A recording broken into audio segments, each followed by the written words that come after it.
지방교육재정교부금은 우리 아이들이 다니는 유초, 중고등학교 그리고 특수학교 교육의 근간입니다. 이 재정이 안정적으로 뒷받침돼야 학교가 제대로 운영되고 교육의 질을 향상시킬 수 있습니다. 김문수 의원실이 주최한 지방교육 재정의 현재와 미래 토론회 모습입니다.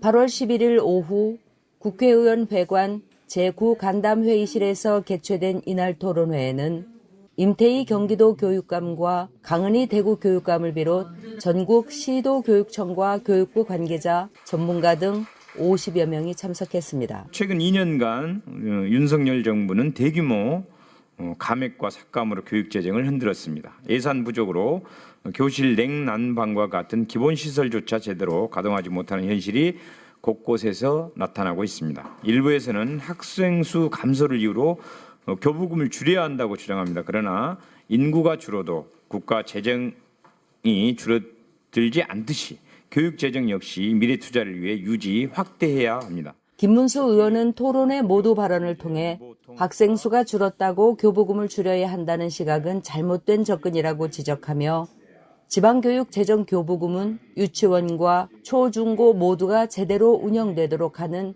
교육의 근간이라고 강조했습니다. 국가적 난제가 되고 있는 지방교육재정제도 과연 무엇이 문제이고 현재 어떻게 논의되고 있는지에 대한 얘기를 간단하게 하고, 실질적으로 이 논의 속에서 저희가 계속 잊고 있는 것이 초중등 학교가 계속 변화하고 있는데, 이 변화의 모습은 학생 수의 감소만으로 초점을 두고 있는데 실질적으로 학교, 학생, 학급, 교원이 어떻게 변화하고 있고 어떤 수요를 갖고 변화해 왔는지에 대한 구체적인 데이터를 얘기하면 지금 현재 학생 수 감소가 지방교육재정 교부율을 낮춰야 한다는 근거로 사실은 부족하다라는 얘기를 조금 더 하고 싶어서 그 얘기. 이날 토론회의 기조발제를 맡은 이선호 한국교육개발원 본부장은 학생 특성과 학급 상황에 맞춘 적정 교육비 기준이 마련돼야 한다고 제안하며 더 나은 학교 교육 서비스 제공과 학생 성취 보장을 위한 적정 교육비 산출 등 교육 재정의 적정성에 대한 기준점 마련이 필요하다고 조언했습니다.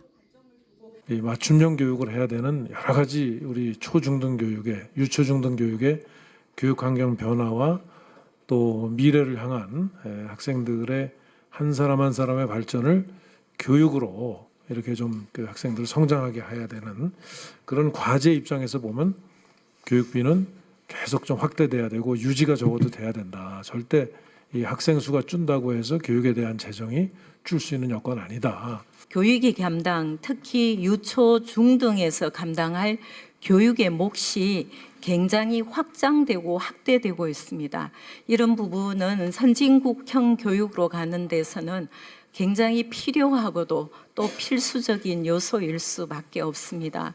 그래서 단순한 논리에 의한 학생 수 축소에 따른 지방교육 재정의 감축이 필요하다는 논리는 우리 교육의 미래를 너무 단순 계산한 발상이 아닌가 이렇게 보고. 이날 토론회 참석자들은 한 목소리로 유치원과 초중 고교 재정의 근간인 지방교육 재정이 세수 감소로 결손이 누적되며 학생들의 교육권과 학습 환경을 직접적으로 위협하는 상황에 이르렀다고 지적했습니다. 기금이 고갈되는 상황에서 교육의 질을 유지하기 어렵다는 각 시도 예산 담당자들의 우려가 이어지며 이에 대한 국가 책임 강화를 요구한 이날 토론회의 핵심 과제가 이재명 정부에서 어떻게 해결될지 교육계의 관심이 뜨겁습니다. 다행인 거는 이제 우리 민주당 정부 또 이재명 정부에서는 최근에 그 고교 무상 교육비 또 윤석열 정부에서 지방교육청에 떠넘기려고 했던 것을 그래도 우리 이재명 대통령이 들어와서 다행히 고교 무상 교육을 목적 예비비로 우선 지급하는 것을 했기 때문에 그거는 지방교육 재정을 좀 더 지켜줄 것이라고 기대하고 있습니다. 교육계와 정치권이 지방교육 재정의 해법 모색에 한 목소리를 낸 국회 토론회 현장에서 드림투데이 TV 최희영입니다.